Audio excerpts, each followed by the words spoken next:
কুকুর যদি ক্ষুধার্ত থাকে তাকে যদি দেখার পরও না খাওয়াই তাহলে গুনাহ হবে কিনা? ভাইরা আমার, ক্ষুধার্ত কুকুর যদি দেখেন, আপনার সামর্থ্যে যদি থাকে তাকে খাবার দেওয়া, তাহলে আপনি অবশ্যই তাকে খাবার দিবেন। কারণ সেও আল্লাহর প্রাণী, আল্লাহর সৃষ্টি। একটা কুকুরকে, পিপাসার্ত কুকুরকে একজন ব্যভিচারী নারী তার ওড়না আপনার কুয়ার ভিতরে ঢেলে সেখান থেকে পানি ভিজিয়ে উঠিয়ে চিবিয়ে খাইয়েছে, পানি পান করিয়েছে। এই আমলটার কারণে আল্লাহ এত খুশি হয়েছেন যে ওই মহিলার জীবনের সব গুনাহ মাফ করে দিয়েছেন।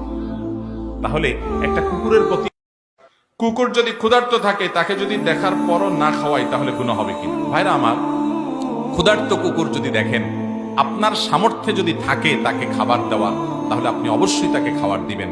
কারণ সেও আল্লাহর প্রাণী, আল্লাহর সৃষ্টি।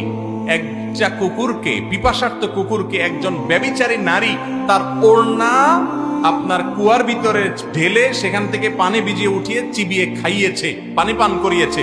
এই আমলটার কারণে আল্লাহ এত খুশি হয়েছেন যে ওই মহিলার জীবনের সব গুনাহ মাফ করে দিয়েছে। তাহলে একটা কুকুরের প্রতি